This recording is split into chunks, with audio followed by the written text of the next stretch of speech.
Nous te voulons, chère patrie, puissante et forte à tous les yeux. Nous te voulons, terre bénie, digne à jamais de nos aïeux. Libre et prospère ils t'ont légué. À leurs enfants, nous qui t'aimons, avec amour dans la mêlée, pour ton salut, nous lutterons. C'est nous, jeunesse étudiante, c'est nous les grands, nous les petits, demain la gloire d'Haïti. Les cœurs joyeux, l'âme fervente, toujours en avant nous irons, la tête altière et haut les fronts. En avant tous et d'un pied ferme, car nous voulons faire sentir que par dessous notre épiderme coule un sang pur, prêt à jaillir, pour te laver, pour te défendre de toute injure à ton renom. À tous ceux-là qui veulent tendre à te salir, nous disons non.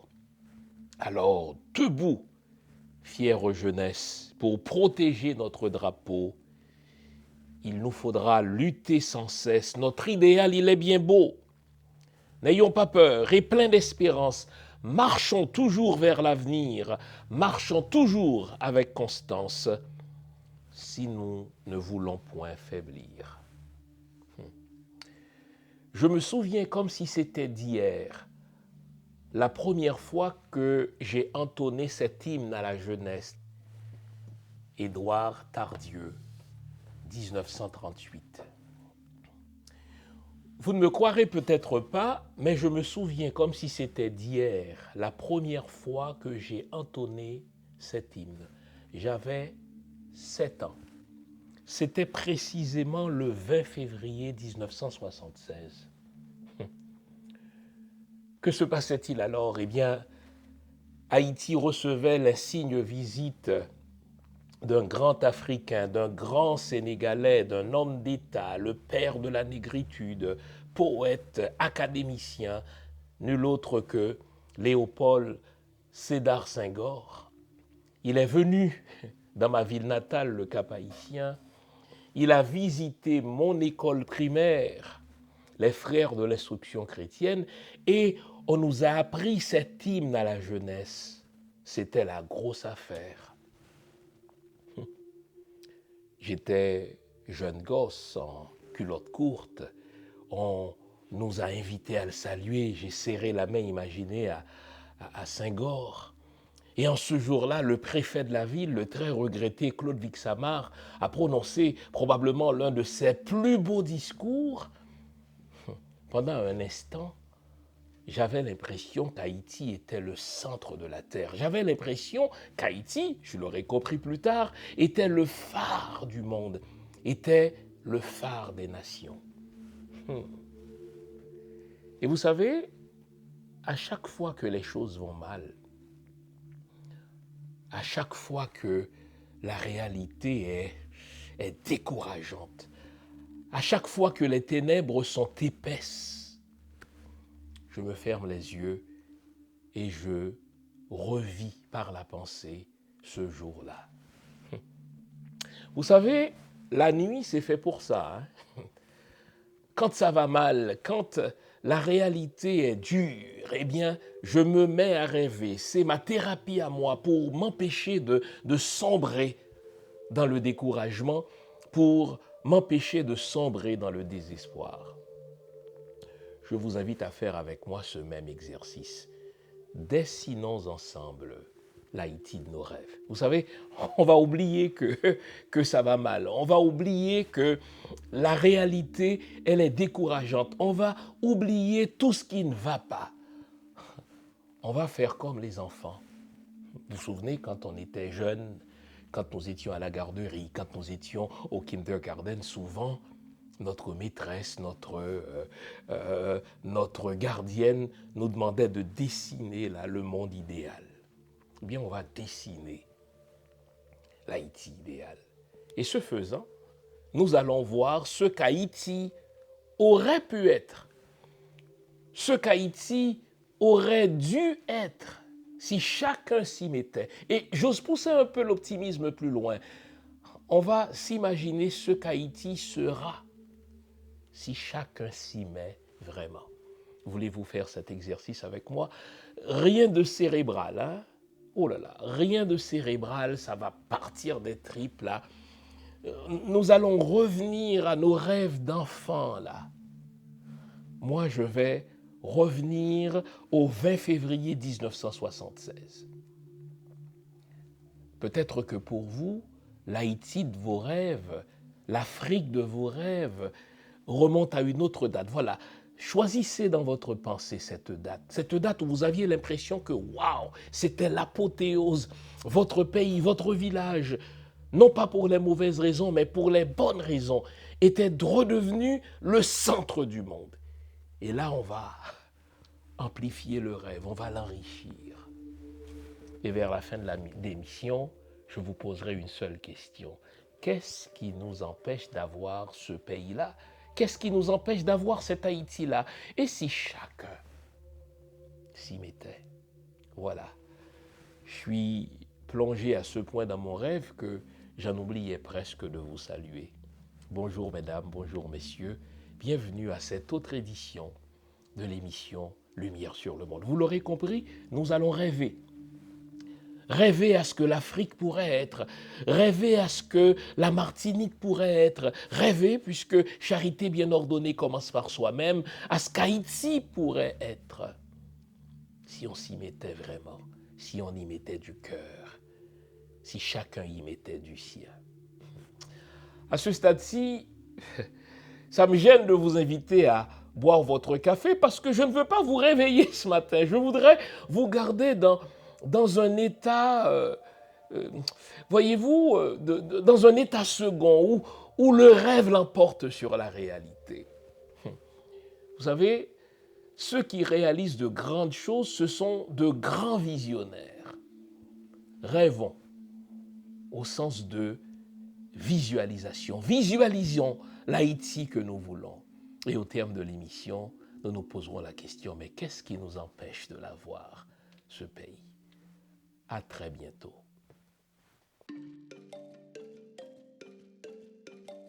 Mes chers amis, je voudrais dans un premier temps vous remercier de votre générosité. À chaque fois que nous vous proposons une cause sur cette chaîne, vous la prenez à cœur. Merci, 1000 fois merci. En parlant de générosité, je voudrais vous solliciter une fois de plus pour une cause noble. Vous vous souvenez, il y a quelques mois de cela, on a reçu sur notre plateau, un mercredi, un brillant étudiant du nom de Wilkens Rizeme, qui avait terminé ses études dans les sciences de l'éducation et qui n'avait toujours pas trouvé d'emploi de la part de l'État haïtien. Deux bonnes nouvelles se sont produites depuis ce temps. Eh bien, il a un poste en tant que professeur de sciences par l'État haïtien. Et deuxièmement, grâce à vous, il bénéficie d'une demi-bourse pour poursuivre, n'est-ce pas, ses études au niveau de la maîtrise dans les sciences physiques et mathématiques. Mais qui dit demi-bourse dit aussi qu'il faut qu'il aille chercher l'argent pour l'autre partie des frais de scolarité. Et c'est là que je fais appel à votre générosité. Il ne lui manque que $6,000 américains pour compléter ses dépenses scolaires. Je fais appel à vous pour qu'il puisse signer de sa propre main un chèque à l'université qui lui a accordé cette demi-bourse. Son nom c'est Wilkens Rizeme, le prénom c'est Wilkens, nom de famille Rizeme, et son numéro de compte à la Banque nationale de crédit c'est le 44 41 000 157, exactement tel qu'il apparaît au bas de l'écran. Je vous invite à l'aider à compléter cette somme de manière à ce qu'il puisse signer de sa propre main un chèque à l'université qui a daigné lui accorder une demi-bourse. Vous pouvez soit lui faire un transfert bancaire au numéro de compte que je viens de vous citer à l'instant, ou lui faire un transfert. Une fois de plus, je vous remercie de votre générosité. On est ensemble. Bon retour, mesdames, messieurs. J'espère que si vous êtes au lit, vous allez y rester. Demandez qu'on fasse silence autour de vous. Si vous pouvez vous le permettre, là, je vous invite à rentrer en vous-même. On va faire un exercice d'introspection, exercice collectif d'introspection. Je vais vous dire à quoi ressemble mon Haïti idéal, vous me direz à quoi ressemble votre Haïti idéal. Nos frères africains et antillais ou qui nous écoutent nous diront, mais à quoi ressemble leur Afrique idéale? Mais moi j'y vais là, sans filet, ou presque. Mon Haïti idéal, c'est une Haïti qui a une conscience identitaire forte. Tout commence par là. Si on ne sait pas qui on est, mais on ne fera pas grand-chose. Et en ceci, l'école ne nous a pas aidés. L'école nous a laissé croire à un moment donné que nous étions des Français transplantés en Amérique. L'école nous a laissé croire que nous étions une espèce, je ne sais pas moi, d'Européens à peau noire, si tant est que cela soit possible. Et aussi longtemps que nous ne résolvons pas nos problèmes identitaires, eh bien, l'Haïti dont nous rêvons tous n'adviendra jamais. Alors, l'Haïti de mes rêves, c'est une Haïti dans laquelle on nous enseigne une conscience identitaire forte. Quand on me demande qui je suis, je dois répondre je suis noir, je suis nègre. J'aime bien cette formule provocatrice, me direz-vous, de Aimé Césaire, qui a osé écrire « Nègre je suis, nègre je serai ». Mes ancêtres sont nègres, nègre je suis. J'habite le monde avec mon regard de négritude. Eh bien, l'Haïti de mes rêves, c'est une Haïti dans laquelle on nous enseigne à aimer notre couleur de peau. Parce que nous sommes les premiers humains, nous les Noirs, sur Terre. C'est une Haïti dans laquelle on nous enseigne à nous comporter comme de grands frères, comme les premiers. L'Haïti de mes rêves, c'est une Haïti dans laquelle on m'enseigne à aimer ma langue, le créole. Cette invention de mes ancêtres. Imaginez que mes ancêtres sont arrivés à Saint-Domingue parlant diverses langues. Et celui qui a été les capturer, celui qui a été les kidnapper, a veillé à ce que, n'est-ce pas, la même famille n'habite pas la même plantation pour éviter qu'il y ait des séditions, pour éviter qu'il y ait des révoltes. Alors, dans cet enfer de division, dans cet enfer de déshumanisation, dans cet enfer d'humiliation, nos ancêtres ont créé une langue. Ah, mais là, il faut la valoriser, le créole. Eh bien, l'Haïti de mes rêves, c'est une Haïti dans laquelle on ne m'interdit pas d'apprendre d'autres langues. C'est une Haïti dans laquelle on ne m'interdit pas d'apprendre d'autres cultures, mais c'est une Haïti dans laquelle on me dit ma langue, la mienne, elle est la plus belle d'entre toutes, le créole. Et avec la question de la langue, c'est toute la question de la vision du monde. Le français n'exprime pas le monde comme l'anglais exprime le monde. Le chinois n'exprime pas le monde comme, ma foi, l'arabe exprime le monde. Pourquoi? Parce que une langue, ce n'est pas un ramassis de mots, c'est une vision du monde. C'est une façon d'habiter le monde. Eh bien, en tant qu'Haïtien, j'ai ma façon à moi d'habiter le monde. Une façon dans laquelle le naturel et le surnaturel se côtoient.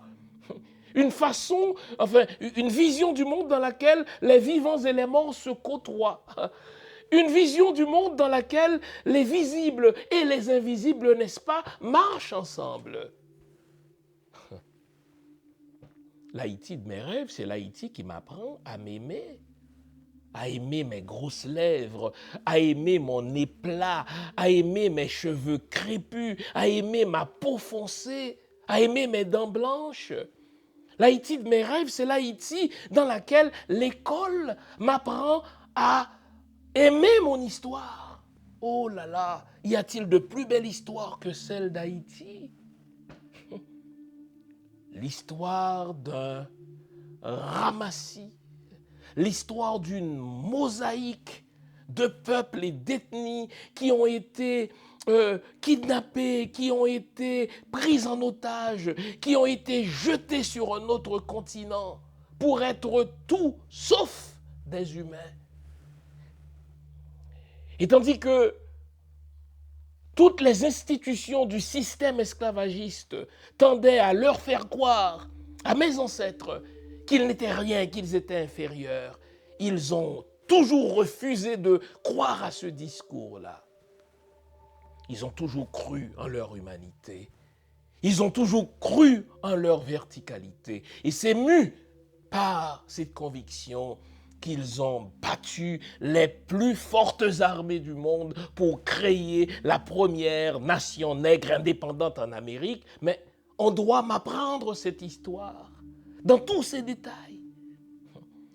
L'Haïti de mes rêves, c'est l'Haïti dans laquelle on m'invite à connaître tous les recoins de mon territoire, à apprécier ma culture, à apprécier le vaudou, ma spiritualité. J'aime à le dire. L'Haïti de mes rêves, c'est une Haïti dans laquelle le vaudou est enseigné comme une science, car c'en est une, c'est une science. J'aime à dire, et je le redis aujourd'hui, le vaudou, c'est une science que la science n'a pas encore découverte. Le vaudou, c'est un savoir que les autres savoirs ignorent. Et l'Haïti de mes rêves, c'est l'Haïti dans laquelle on m'enseigne, n'est-ce pas, les rudiments du vaudou. On m'enseigne la mystique noire, la mystique de mes ancêtres, ma spiritualité. L'Haïti de mes rêves, c'est l'Haïti dans laquelle on m'apprend à connaître, à découvrir mes ancêtres, à disserter sur leur vie, à discuter de leurs projets de société, à, si vous voulez, les compléter les uns par rapport aux autres et non pas à les opposer. L'Haïti de mes rêves, c'est l'Haïti où on ne m'apprend pas à opposer Toussaint Louverture à Jean-Jacques Dessalines. On ne m'apprend pas à opposer, ma foi, Christophe et Pétion, mais on m'apprend à découvrir diverses visions de la chose publique. Et pourquoi telle vision correspondait mieux à telle autre, de manière à ne pas répéter les mêmes erreurs. L'Haïti de mes rêves, c'est l'Haïti qui m'apprend à apprécier les produits du terroir. Mais pour mieux les apprécier, c'est une Haïti dans laquelle on m'apprend à aimer la terre, à cultiver la terre. Ce n'est pas cette Haïti que j'ai connue, où après 14 ans de scolarisation, on ne m'a jamais mis en contact avec la terre, ou au contraire, on m'a toujours tenu loin de la terre, comme si c'était quelque chose de dégradant, comme si c'était quelque chose d'humiliant. L'Haïti de mes rêves, c'est l'Haïti dans laquelle chaque écolier, chaque étudiant, chaque élève, chaque jeune sait comment planter, sait comment sarcler. C'est l'Haïti dans laquelle chaque jeune, chaque écolier, chaque étudiant sait comment interpréter, comme d'ailleurs faisaient leurs ancêtres, n'est-ce pas, les signes de la nature de manière à s'ajuster. L'Haïti de mes rêves, c'est l'Haïti où on aime, où on consomme les produits du terroir. C'est l'Haïti où on redécouvre les vertus de la cassave. C'est l'Haïti où on redécouvre les vertus du mamba. C'est l'Haïti où on redécouvre, n'est-ce pas, les vertus du tchaka. C'est l'Haïti où on redécouvre les vertus du maïs, qu'on appelait pendant l'époque de l'esclavage péjorativement « tiens, tiens », si bien que en grandissant, eh bien, on nous a appris à avoir du mépris pour ce maïs pourtant rempli de vitamines. Pourquoi? Parce que à l'époque de l'esclavage, on en donnait aux esclaves en leur disant tiens, tiens, et on a associé péjorativement le maïs à la nourriture de l'esclave, en sorte que puisque nous ne sommes plus esclaves, eh bien, nous avons appris à valoriser ce qui venait d'ailleurs, aux dépens de ce qui est produit chez nous. L'Haïti de mes rêves, c'est l'Haïti qui peut apprécier la culture de l'autre, mais sans limiter. C'est l'Haïti qui peut reconnaître la contribution des autres peuples, mais sans vouloir les singer. L'Haïti de mes rêves, c'est l'Haïti dans laquelle l'école m'apprend à découvrir tous les lieux de mémoire de ce pays. Imaginez, j'ai étudié dans mon pays pendant plus de 16 ans, 16 années de scolarisation, et jamais ne m'a-t-on amené à visiter des lieux de mémoire dans les autres départements. C'est comme si on s'était coupé de notre histoire. C'est comme si c'était pas important ces hauts lieux de mémoire-là. L'Haïti de mes rêves, c'est l'Haïti dans laquelle, eh bien, tous ceux qui sont pétris de l'idée de liberté, tous ceux qui sont pétris de l'idée de l'autodétermination des peuples, viennent se recueillir sur le site de Bréda, là où Toussaint Louverture a pris naissance. C'est l'Haïti dans laquelle on va se recueillir au Limbé, là où un Macandal va mettre sur pied le premier mouvement systématique d'éradication des oppresseurs, c'est-à-dire les Blancs français. L'Haïti de mes rêves, c'est l'Haïti dans laquelle on vient se recueillir à Bois-Caïman, là où pour la première fois, des esclaves, après avoir préparé pendant plus de 12 mois, imaginez, une rencontre nocturne dans laquelle des leaders de partout à travers, n'est-ce pas, la colonie, ils venaient de l'Est, ils venaient du Sud, ils venaient de partout et ils se sont rencontrés, ne me demandez pas comment, l'instant d'une nuit pour planifier la guerre de l'indépendance qui allait durer 11 ans. Imaginez que le Code noir leur interdisait de se rencontrer. Imaginez que le Code noir leur interdisait de, n'est-ce pas, de laisser la plantation où ils travaillent. Ils ont trouvé une façon. Mes amis experts en mystique, mes amis experts en spiritualité africaine me diront qu'ils ont voyagé en esprit plutôt que dans le corps. Ah, ça c'est une science qu'il nous faut découvrir aussi. L'art de se téléporter, l'art de voyager hors du corps. C'est une science, ça, que nous maîtrisons, nous les Noirs. Eh bien, ils ont voyagé hors du corps ou dans le corps pour se rencontrer à Bois-Caïman, pour planifier cette guerre qui allait durer pas moins de 11 ans et dont le mot d'ordre était vivre libre ou mourir. L'Haïti de mes rêves, c'est l'Haïti dans laquelle on nous enseigne que les hommes autant que les femmes étaient impliqués dans la lutte de libération. Il n'y avait pas alors de sexisme, il n'y avait pas plus de considération envers les hommes parce qu'ils étaient hommes qu'il y en avait envers des femmes parce qu'elles étaient femmes. Non, on retrouvait des leaders, des chefs de régiment qui étaient des femmes et ces femmes étaient aussi impliquées que les hommes. Et en apprenant cela, notre tendance tellement maladive au machisme tombera parce que nous aurons redécouvert à quel point nos ancêtres, eux, faisaient autant de place aux hommes selon leur mérite qu'aux femmes selon leur mérite. Donc c'était du féminisme avant la lettre. L'Haïti de mes rêves, c'est l'Haïti dans laquelle on redécouvre les richesses de ce pays. Richesses historiques, j'en parlais à l'instant. Richesses mémorielles. Y a-t-il un plus haut lieu de mémoire qu'Haïti en termes de lutte, en termes d'autodétermination des peuples, en termes, n'est-ce pas, de pays ou d'États visionnaires? Pensez à un Christophe dans le Nord, pensez à un Dessalines, le projet dessalinien.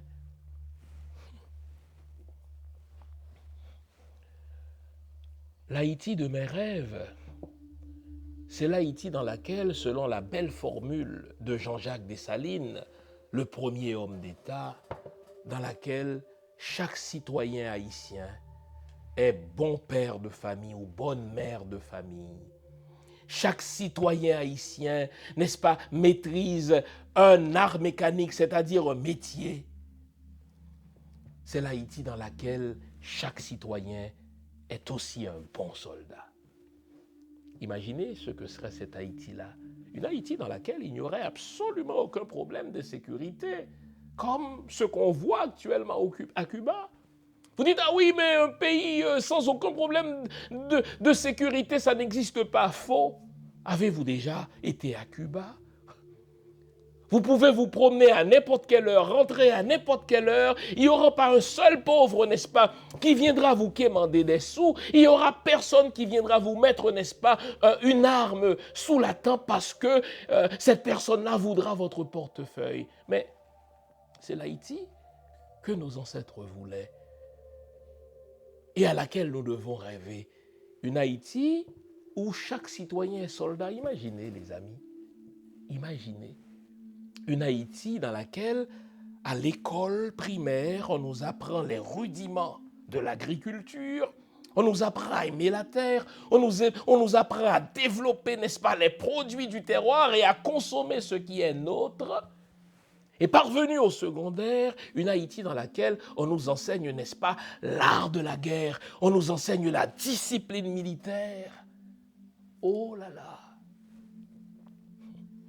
Nos 27 000 km² peuvent être protégés. Les mers qui nous entourent peuvent et doivent être gardées. Il suffit d'avoir la vision pour ce faire. Nous avons un pays avec plus de 54% de jeunes de moins de 25 ans, les amis. C'est une richesse immense, ça, que d'avoir une population dans laquelle plus de 54% de la population a moins de 25 ans. Ça veut dire nous avons dans cette pépinière de quoi former une belle armée, une armée fière, une armée digne, une armée professionnelle, une armée patriote. Dans cette pépinière de 54% de jeunes qui ont moins de 25 ans, nous avons de quoi former une police, mais une police, n'est-ce pas, dont la mission sera véritablement protéger et servir. Nous avons de quoi avoir une gendarmerie. Nous avons de quoi avoir une armée de mer, une armée de terre, mais bon Dieu! L'Haïti de mes rêves, ce n'est pas seulement une Haïti dans laquelle on a une armée qui apprend l'art de la guerre à l'occidental, mais c'est aussi une Haïti dans laquelle les professionnels d'armes reviennent aux techniques ancestrales. Vous savez que Toussaint Louverture a développé des techniques de guerre qu'on enseigne aujourd'hui dans les écoles militaires occidentales. Aujourd'hui, on parle de guérilla, on parle, n'est-ce pas, de cette fameuse tactique qui consiste à frapper l'ennemi, à retraiter pour se cacher. Mais ça, bon Dieu, c'est l'œuvre de nos ancêtres. L'Haïti de mes rêves, et là je vais vous regarder droit dans les yeux pour vous le dire, c'est l'Haïti dans laquelle nos sociétés secrètes mystiques, oui, les oboplets, tout ce que vous voulez, n'est-ce pas, les galipotes, mettez-en, sont mises à contribution pour fournir des renseignements essentiels au gouvernement. Ah oui, vous faites des yeux de vierge offensés. Vous savez, ce qui nous a conduit à l'indépendance, c'est précisément ce réseau de renseignements mis en place et entretenu par nos sociétés secrètes. Car nos sociétés secrètes, n'est-ce pas, elles fonctionnaient de nuit. Quand tout le monde dormait, eh bien, les membres de nos sociétés secrètes mystiques veillaient. Et là, elle glanait des informations, elle retenait des renseignements, elle cumulait, n'est-ce pas, des infos qu'elle transmettait aux décideurs. Et c'est ce qui nous a permis, les amis, d'avoir notre indépendance. Pourquoi les mettre de côté? L'Haïti de mes rêves, c'est l'Haïti dans laquelle on réduit à sa plus simple expression, pour ne pas dire à néant, l'influence des religions importées, l'influence du christianisme dans ses diverses versions, catholicisme, protestantisme. Non, c'est la religion de l'ennemi. Il faut se dire les vraies affaires.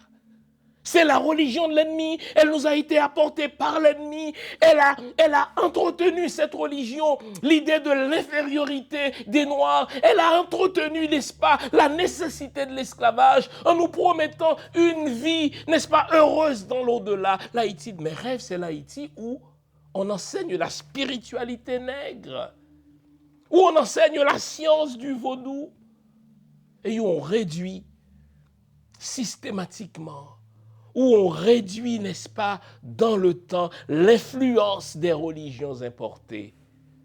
On ne peut se développer avec la défroque de l'ennemi. On ne peut se développer avec la vision du monde d'un étranger. L'Haïti de mes rêves, c'est l'Haïti dans laquelle on dit « Je suis vaudou ». Parce que mon identité est vaudou, j'assume. Et je m'épanouis là-dedans. Vous voulez augmenter vos revenus d'environ $350 par jour? Vous avez un permis de conduire, une voiture, vous n'avez pas de casier judiciaire, vous habitez au Québec? Bravo! Vous venez de satisfaire à toutes les conditions pour travailler chez LeaseTaxi.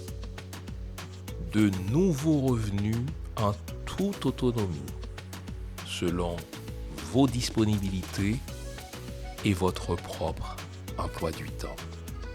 Un nouveau style de vie tout en faisant de l'argent. Envoyez votre CV au courriel qui apparaît à l'écran et bienvenue chez LeaseTaxi. Bonne chance. L'Haïti de mes rêves, ne la voyez-vous pas? C'est l'Haïti dans laquelle il y a des échanges interétudiants.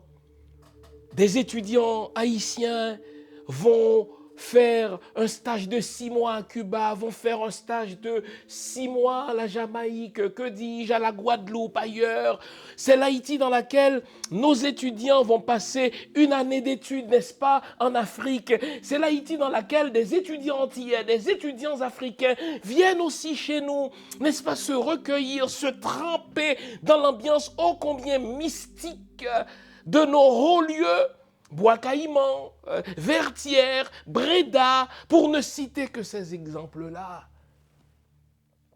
L'Haïti de mes rêves, c'est l'Haïti qui se rapproche de l'Afrique.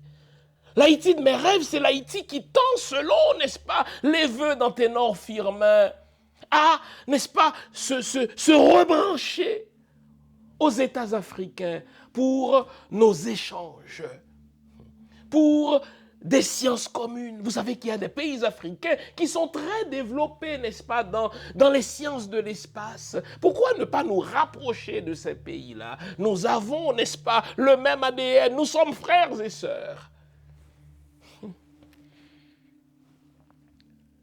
L'Haïti de mes rêves, c'est l'Haïti dans laquelle l'école nous enseigne la coopération plutôt que la compétition. Oh là là! Oui, c'est l'école dans laquelle on va pousser l'excellence. C'est l'école dans laquelle on va inviter chacun, n'est-ce pas, à donner le meilleur de soi. Mais pas pour être meilleur que l'autre.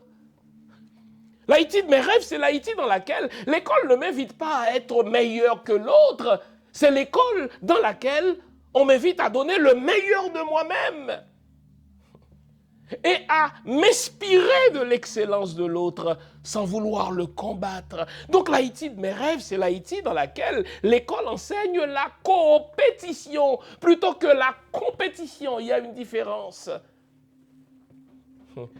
C'est L'Haïti dans laquelle l'école nous enseigne à construire ensemble des projets communs, mais des projets à long terme. Imaginez une école dans laquelle on nous invite à construire un projet à la première année du primaire, mais un projet qui va finir à la dernière année du primaire. Eh bien, ça nous permet de penser à long terme.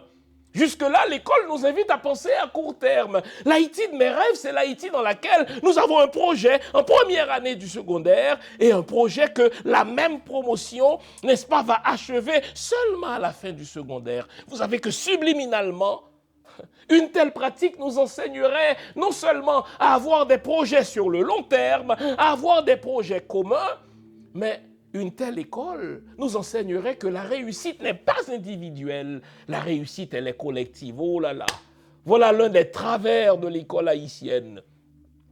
On nous apprend que le succès est individuel. Je suis le premier député noir au Québec. Je suis la première, je sais pas moi, femme admise à telle ou telle chose. Je suis le premier homme admis à telle... On s'en fout de ça, être premier parmi, non. Parce que votre succès, il est individuel. L'Haïti de mes rêves, c'est l'Haïti dans laquelle...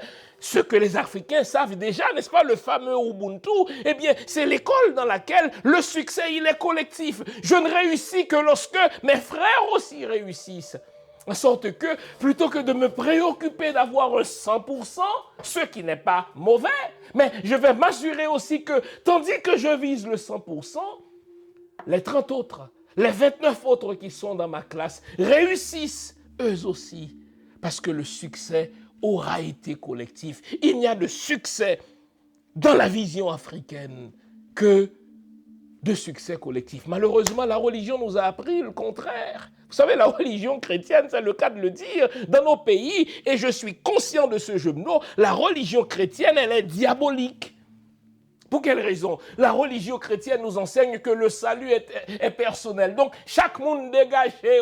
La religion chrétienne nous apprend que, n'est-ce pas, chacun pour soi, Dieu pour tous. Donc, regarde là, arrange-toi pour te sauver toi, car lorsque le Christ reviendra, il viendra chercher la femme et laissera l'époux. Il viendra chercher l'époux et laissera les enfants. Mais c'est quoi cette merde?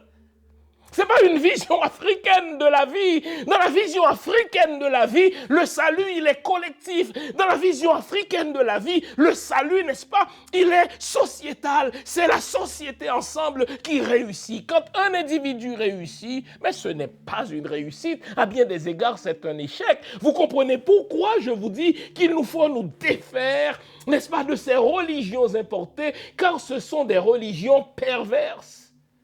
Moralement et ontologiquement. Ce sont des religions perverses existentiellement parce que c'est des religions qui nous enseignent le contraire de ce que notre nature africaine nous impose comme sagesse.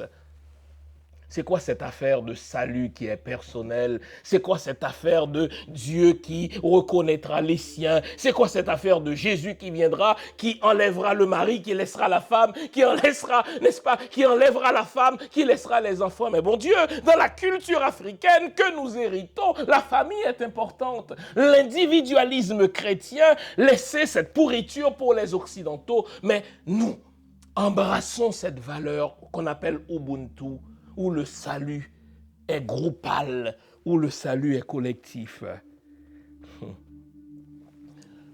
L'Haïti de mes rêves, vous l'aurez remarqué, c'est l'Haïti dans laquelle l'école joue son rôle de formateur, son rôle de foyer du citoyen de demain. Eh bien, parlons-en justement. L'Haïti de mes rêves, c'est l'Haïti dans laquelle on m'apprend à respecter ce qui appartient à tout le monde. Qu'est-ce qui appartient à tout le monde? L'environnement. Je ne peux pas couper des arbres sans en planter 20 autres. Je ne devrais pas, n'est-ce pas, poser des gestes anti-écologiques. Vous savez, l'Occident se tourne tout à coup vers l'écologie. Mais lorsque nous, les Africains, on valorisait l'écologie, on disait qu'avant de couper un arbre, il faut sonder l'âme du fou, n'est-ce pas, de la forêt pour savoir si nous sommes autorisés à couper cet arbre-là. Avant de tuer un animal, il faut parler à l'âme de l'animal pour savoir si ce n'est pas un crime de tuer cet animal. On nous taxait de superstition. On disait que nous étions superstitieux. Oh là là, c'est des sauvages. Mais plusieurs millénaires après nous, ils découvrent que, mais le mot écologie veut dire maison. Et donc, lorsque vous avez une approche écologique, vous avez une approche qui valorise la maison universelle, la maison de tout le monde. Mais ça, on le savait avant tout le monde. C'est l'Église, les amis, en Haïti, qui invitait les Haïtiens à abattre les arbres, à couper les arbres, n'est-ce pas, en grande quantité. Pour quelle raison? Il disait que dans les arbres habitent des lois. Les lois vaudou, donc en coupant les arbres, bande d'idiots, on allait effrayer les lois. Oh là là. Et alors là, on s'est mis, n'est-ce pas, à couper les arbres, à en faire du charbon. Mais ce qu'on oublie, c'était à l'instigation de l'Église. Pensez aux 2 grandes campagnes de rejeté, aux 2 grandes campagnes anti-superstitieuses au 19e siècle, mais aussi au 20e siècle, dans les années 40 sous l'Escaut. Notre culture a été, jusqu'à ce qu'elle soit asservie à la pensée chrétienne, notre culture à nous a toujours été une culture pro-écologique, pro-environnement. L'Haïti de mes rêves, c'est l'Haïti dans laquelle on nous apprend à servir l'autre. C'est l'Haïti dans laquelle on nous dit, mais la politique, on y entre pas pour se servir, mais pour servir. L'expression service public, ça vient de nous, les Africains. Un politicien, un roi, un souverain, c'est quelqu'un qui était prêt à donner sa vie pour sa communauté, pas quelqu'un qui se donnait pour s'enrichir. L'Haïti de mes rêves, c'est l'Haïti dans laquelle l'école, les médias nous enseignent que si un politicien se sert, honte à lui. Vous voyez à quel point nous sommes loin de cette Haïti des rêves. L'Haïti d'aujourd'hui, c'est quoi? C'est l'Haïti dans laquelle on entre, n'est-ce pas, pour s'enrichir le plus vite. C'est l'Haïti dans laquelle on entre, n'est-ce pas, pour détourner des fonds publics. Mais oublions ça, restons dans nos rêves. L'Haïti idéal, c'est l'Haïti dans laquelle on nous enseigne le service public dès les premières années du primaire. Car on nous envoie balayer les rues.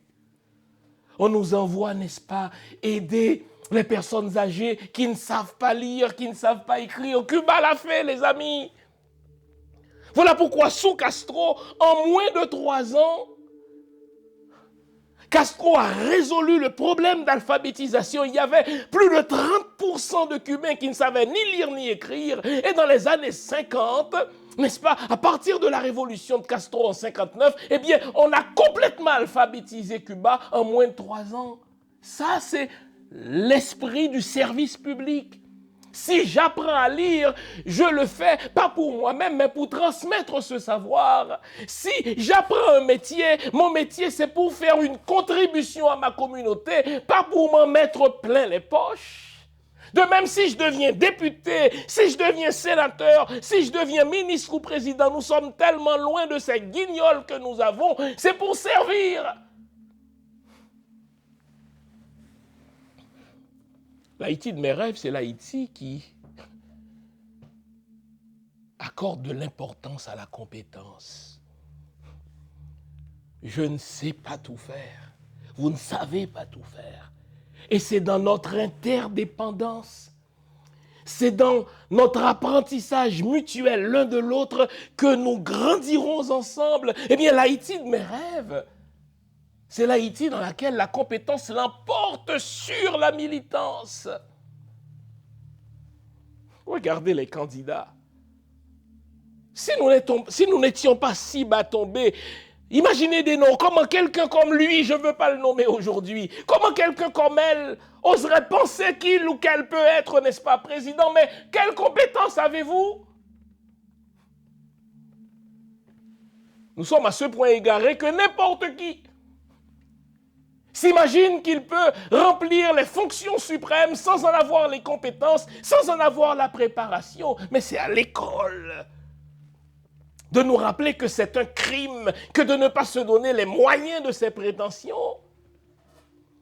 Comment puis-je m'imaginer opérer un patient, moi qui n'ai pas étudié la médecine? Comment puis-je m'imaginer, n'est-ce pas, que je peux devenir agronome, moi qui n'ai pas été à l'école pour cela? Comment pouvez-vous vous imaginer gérer la vie de 10, 12 millions de personnes, que dis-je, n'est-ce pas, 500 000 personnes, vous qui n'avez rien géré, vous qui n'avez aucun sens de l'État? L'Haïti de mes rêves, c'est l'Haïti dans laquelle on condamne la corruption, dans laquelle on déteste le corrupteur, dans laquelle on déteste le corrompu. L'Haïti de mes rêves, c'est l'Haïti dans laquelle, je vais vous le dire clairement, dans laquelle on condamne à mort ceux qui volent l'État, on condamne à mort ceux qui kidnappent, on condamne à mort, n'est-ce pas, ceux qui violent, pour tracer l'exemple. Nous sommes à ce point bas tombé qu'il faut revenir, ne serait-ce que pendant un certain temps, l'estant d'une génération, à ces pratiques qui consistent à condamner à mort ceux qui volent l'État, condamner à mort ceux qui violent, condamner à mort ceux qui kidnappent. Nous sommes à ce point loin de cet Haïti de rêve que quand quelqu'un vole, il est perçu comme intelligent.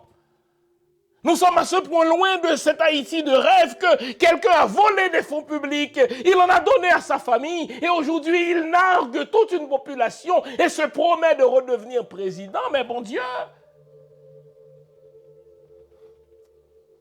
l'Haïti de mes rêves, c'est l'Haïti dans laquelle toute une communauté mépriserait cet homme, haïrait cette femme ou ses enfants parce qu'ils jouissent d'un bien indu. D'un bien qui appartient à tout le monde.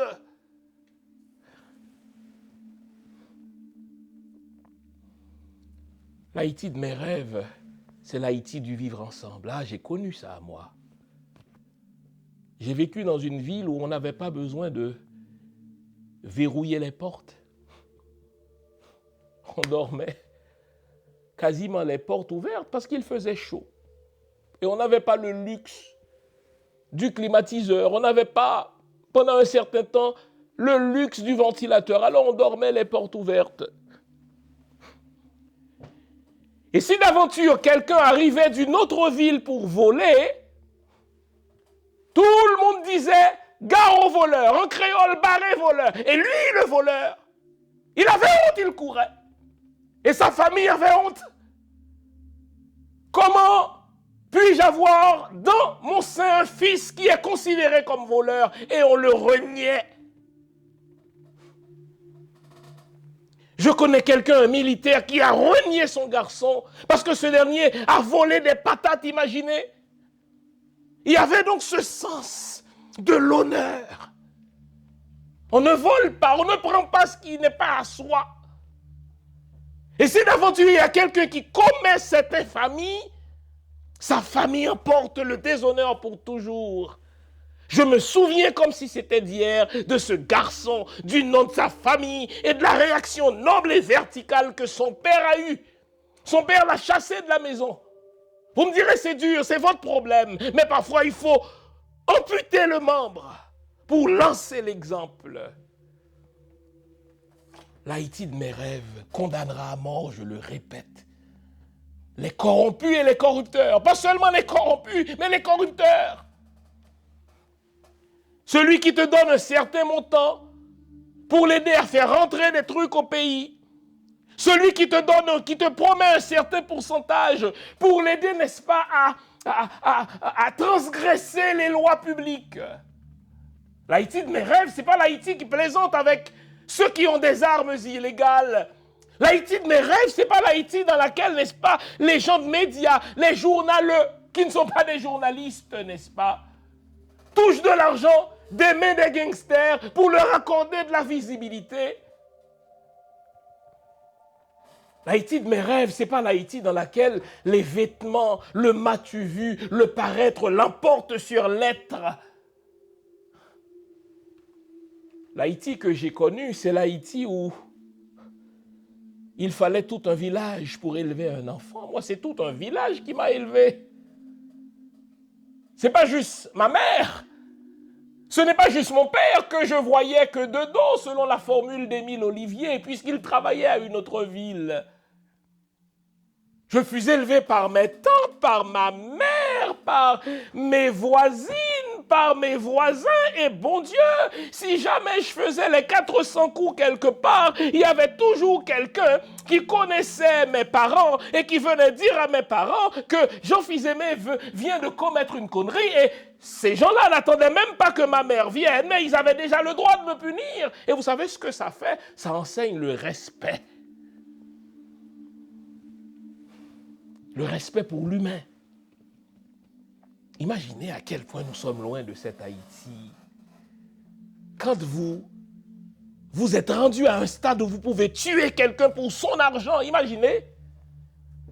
Des ministres, des politiciens, des gens d'affaires, des notables d'une ville font entrer des armes illégales qu'ils mettent aux mains des jeunes. À quelle fin? Allez vous saisir de la personne des gens, demandez-leur leur argent. Et si sa femme, leur famille refuse de vous donner leur argent, tuez-les. Bon Dieu, j'aurais jamais cru qu'une telle Haïti aurait été possible. Eh bien, c'est ce qui arrive lorsqu'on arrête de rêver. C'est ce qui arrive lorsqu'on confie le destin d'une collectivité, lorsqu'on confie le destin d'une nation, lorsqu'on confie le destin, n'est-ce pas, le destin d'un peuple à des gens qui n'en sont pas capables. Je déteste les incompétents. Je m'étais promis de ne nommer personne aujourd'hui, de rester dans mon rêve. C'est ce qui arrive lorsque vous avez des gens qui montent au pouvoir et qui se disent « Moi, mon idéal, c'est le banditisme » au point de m'appeler bandit légal. Donc, ce qui compte, c'est d'être bandit. C'est mon titre d'honneur, c'est mon seul diplôme. Et là, vous avez des gens des médias qui passent leur musique, qui leur donnent des entrevues, qui diffusent leurs films. Vous êtes aussi coupables. Et c'est vous qui retardez c'est vous qui faites en sorte que cet Haïti-là n'advienne.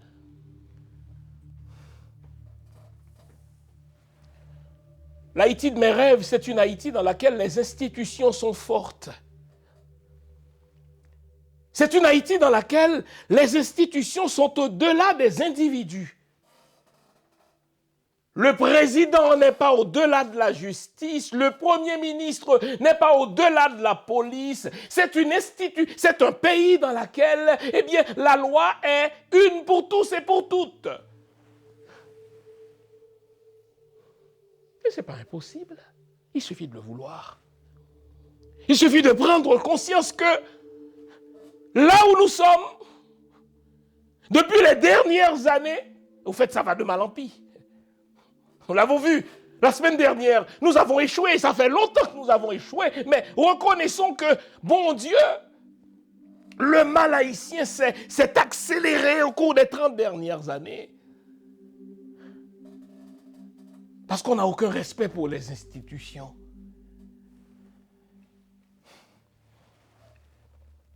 L'Haïti de mes rêves, c'est l'Haïti dans laquelle la diaspora peut faire sa contribution et peut recevoir des Haïtiens du dedans. Commençons par cela, parce que vu que je suis de la diaspora, je ne veux pas donner la fausse impression que seuls les Haïtiens du dedans peuvent apprendre ou recevoir quelque chose des Haïtiens de l'extérieur. Mon bon ami J'Afrique Haïti a partagé avec nous sur mon plateau il y a 2 mercredis une belle idée. L'idée d'un échange entre les enfants de la diaspora haïtienne et les enfants d'Haïti. Imaginez mes petits-enfants. Mes enfants sont grands maintenant.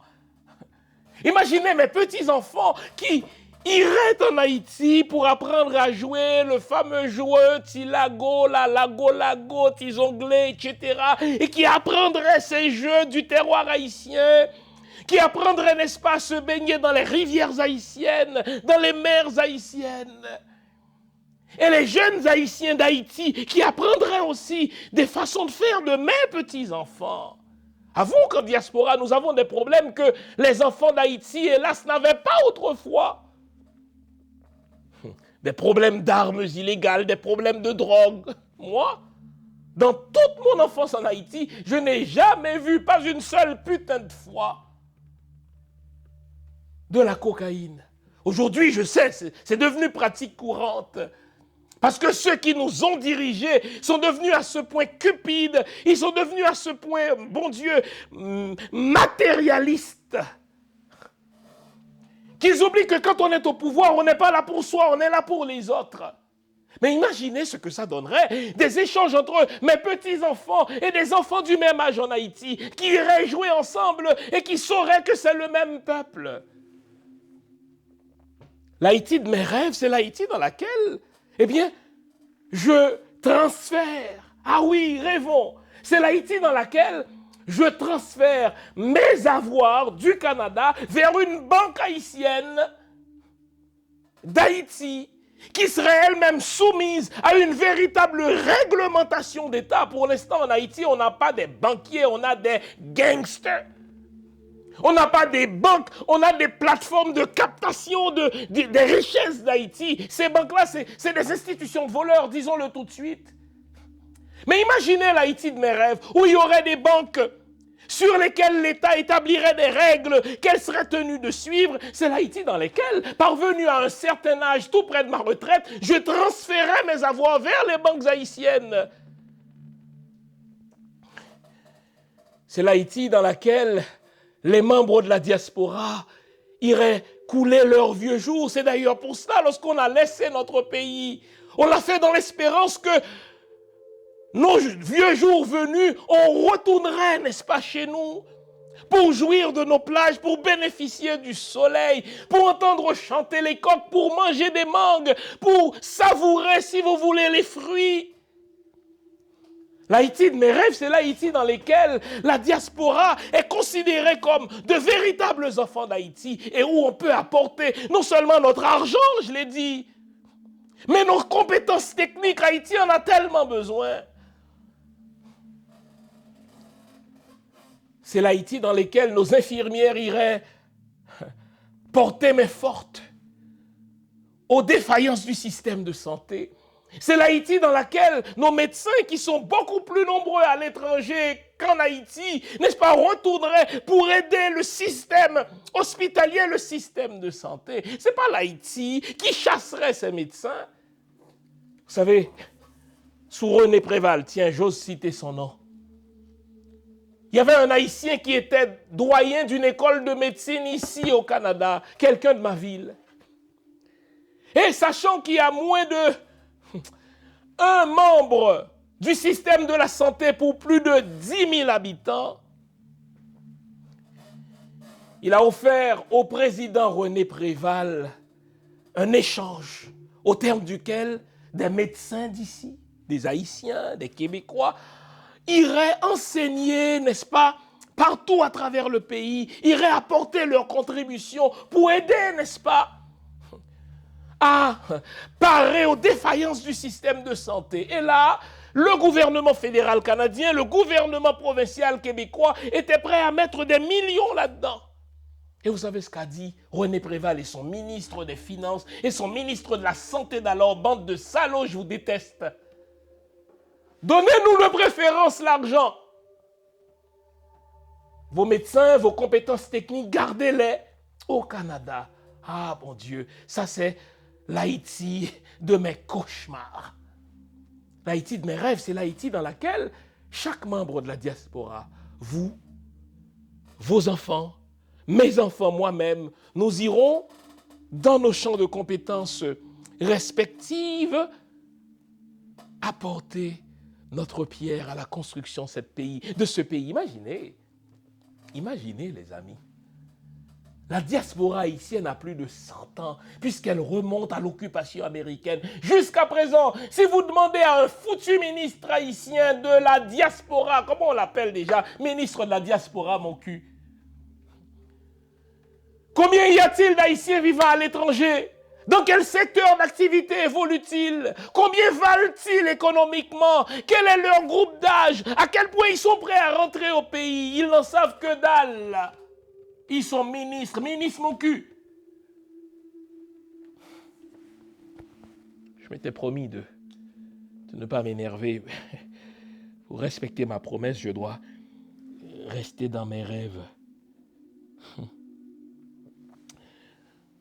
L'Haïti de mes rêves, c'est l'Haïti qui devient le centre touristique, comme elle l'a déjà été dans les années 50, vous savez, des Antilles. Il n'y a pas un seul pays des Antilles qui ait de plus belles plages que nous. Il n'y a pas un seul pays des Antilles qui ait une histoire aussi riche que nous. Il n'y a pas un seul pays des Antilles qui ait, n'est-ce pas, des lieux de mémoire, des monuments, n'est-ce pas, historiques aussi forts que nous. Imaginez l'Haïti de mes rêves, c'est l'Haïti de centre de tourisme culturel et historique mondial. Ça veut dire création d'emplois, ça veut dire valorisation de notre culture. Au fait, c'est tout ce que nous avons.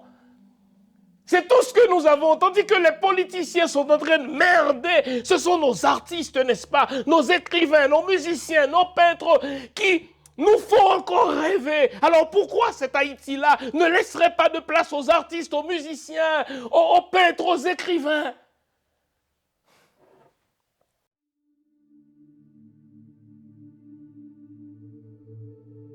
Je voudrais vous inviter à vous abonner à cette page et à recruter d'autres gens qui vont s'abonner. Pour quelle raison? Parce que c'est une chaîne qui est consacrée à la dézombification du peuple noir.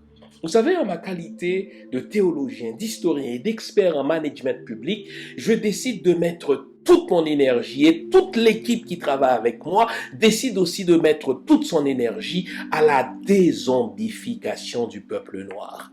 L'émission s'appelle Lumière sur le monde. Eh bien, cette lumière, ce n'est pas moi. Cette lumière, c'est le travail que nous faisons ensemble. Lorsque tout à coup, on réalise qu'on nous a roulé dans la farine, on réalise qu'on nous a trompés pendant, n'est-ce pas, des siècles, et que tout à coup, nous prenons conscience de nos ressources, nous prenons conscience de notre identité, et ayant pris conscience de tout cela, nous prenons la décision de partager ce que nous sommes, ce que nous comprenons avec les autres. Donc, nous avons besoin d'avoir une masse critique d'hommes et de femmes noirs réveillés qui vont changer, n'est-ce pas, leur pays respectif pour la gloire de nos ancêtres.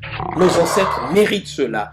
Ils se sont sacrifiés pour nous et c'est à nous aujourd'hui de prendre le relais. Comment on le fait?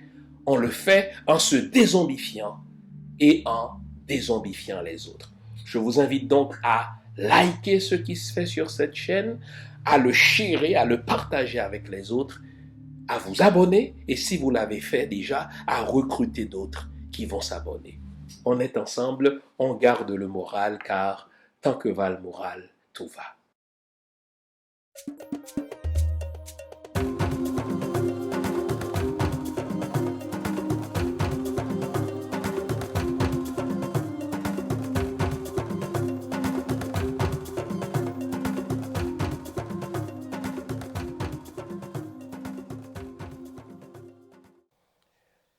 L'Haïti de mes rêves, c'est l'Haïti qui est dirigé par une équipe gouvernementale patriote, c'est-à-dire des gens qui aiment la patrie plus que tout. L'Haïti de mes rêves, c'est l'Haïti qui est dirigé par une équipe gouvernementale intègre, des gens qui ne jurent pas par l'argent, des gens qui disent, écoutez, j'arrive à payer mes factures, mes enfants sont élevés ou sont en train d'être élevés, je n'entre pas en politique pour rouler une belle auto, je n'entre pas en politique pour avoir 10 nanas, je n'entre pas en politique pour devenir millionnaire. L'Haïti de mes rêves, c'est l'Haïti qui est dirigé par une équipe gouvernementale qui rend compte, qui avant d'entrer dans la chose publique, déclare, n'est-ce pas, publiquement ses biens et qui, en sortant de la chose publique, sont en mesure, enfin, chaque membre, les gouvernements sont en train de dire et de prouver, voici d'où vient chaque sou que j'ai économisé pendant mon service public. L'Haïti de mes rêves, c'est l'Haïti qui recouvre sa souveraineté. Haïti a toujours eu une vie internationale. Nous sommes parmi les États fondateurs des Nations Unies. L'un des premiers secrétaires rapporteurs des Nations Unies, c'est un Haïtien, Émile Saint-Lô. Donc nous avons toujours participé à la vie internationale. Beaucoup de pays, n'est-ce pas, n'auraient pas eu leur indépendance, n'était Haïti. pense pas seulement à Israël, je pense au Liban, je pense à la Grèce. Mettez-en, mettez-en.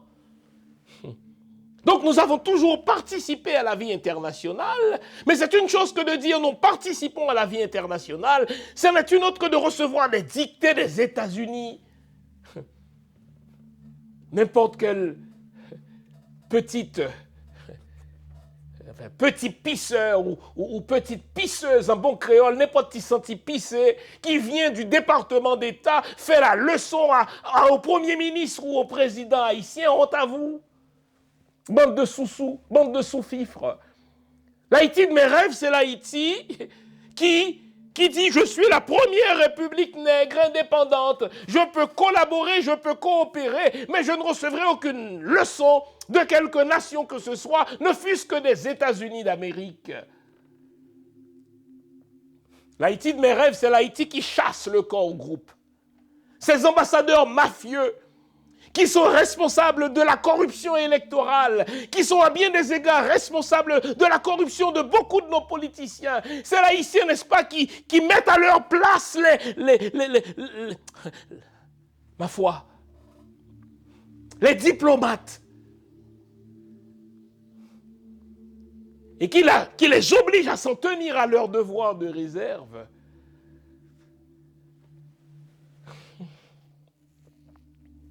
L'Haïti de mes rêves, c'est l'Haïti dans laquelle les politiciens disent « Un visa, c'est quoi? C'est le privilège d'un État émetteur. Dans la mesure où l'État émetteur m'accorde un visa, je peux profiter d'un voyage pour me reposer, pour étudier, pour aller voir la famille. Mais l'Haïti de mes rêves, c'est l'Haïti dans laquelle jamais un visa n'est un outil de manipulation, de corruption, comme font aujourd'hui l'ambassade américaine, l'ambassade française ou l'ambassade du Canada.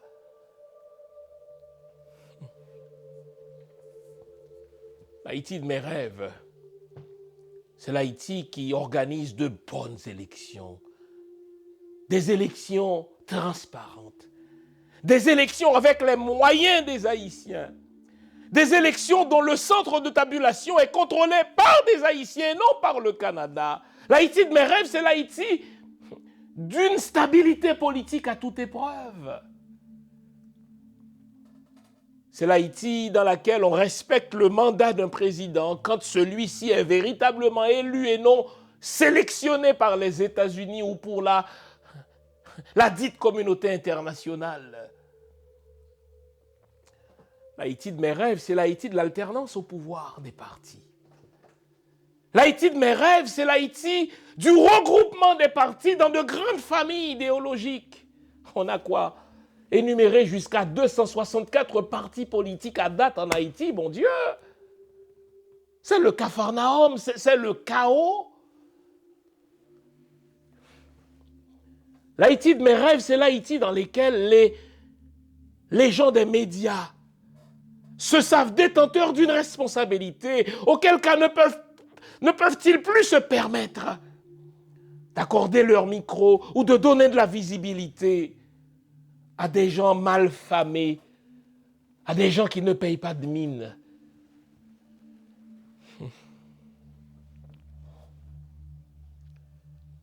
L'Haïti de mes rêves, c'est enfin une Haïti qui se préoccupe de la pauvreté économique, qui se préoccupe véritablement de la création d'emplois. Et vous voyez que j'en parle en tout dernier lieu? Parce que la pauvreté, c'est la résultante d'une série de décisions imbéciles. La pauvreté, comme l'aurait dit mon ami l'économiste Edzer Émile, nous sommes pauvres parce que nos dirigeants ont voulu que nous soyons pauvres. Vous ne pouvez pas avoir toutes ces compétences en diaspora, tous ces avoirs en diaspora, toute cette disponibilité en diaspora et continuer à patauger dans la pauvreté. L'Haïti de mes rêves, c'est l'Haïti dans laquelle on a une véritable politique économique, une véritable politique de l'emploi. C'est l'Haïti dans laquelle non seulement on crée de la richesse, mais c'est l'Haïti dans laquelle nos entrepreneurs font, n'est-ce pas, créer de la valeur.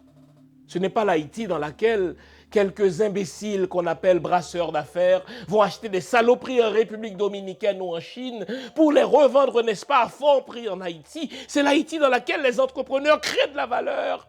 C'est l'Haïti dans laquelle on enseigne aux jeunes, n'est-ce pas, l'esprit d'entreprise, comment créer, comment entreprendre, comment créer de l'emploi.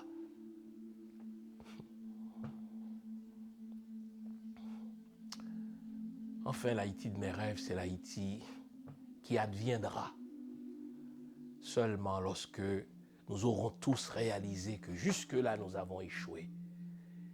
Qu'il nous faut un nouveau pacte social. Qu'il nous faut un nouveau pacte de gouvernabilité. Qu'il nous faut un nouveau pacte du vivre ensemble.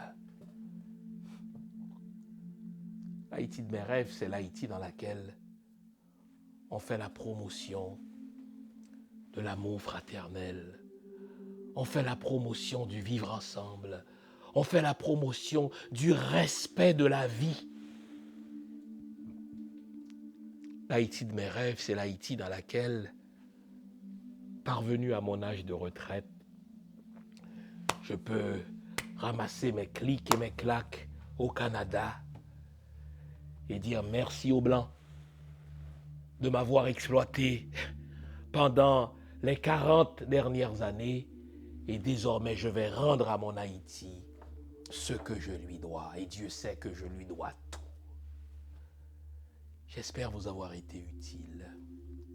J'espère surtout que l'émission de ce matin suscitera en vous ce désir de vous poser cette question, mais pourquoi cette Haïti est-elle impossible? Qu'est-ce que j'ai dit là qui soit impossible? Qu'est-ce que j'ai dit là qui ne se soit pas fait ailleurs? Qu'est-ce que j'ai dit là que nos ancêtres, n'est-ce pas, n'aient pas projeté de faire? Je ne vous demande pas la mer à boire. Je vous demande 3 choses. L'amour pour la patrie, l'amour pour l'intégrité et surtout le respect des compétences. Que chacun soit à sa place. Je ne suis pas chirurgien parce que je me pense être chirurgien. Je ne suis pas agronome parce que c'est beau d'être agronome, alors je m'appelle agronome. C'est un crime que de nourrir des ambitions pour lesquelles on ne se donne pas les moyens. Merci de votre écoute. Faisons ensemble que cet Haïti de nos rêves advienne. Bonne semaine. On garde le moral car tant que va le moral, tout va.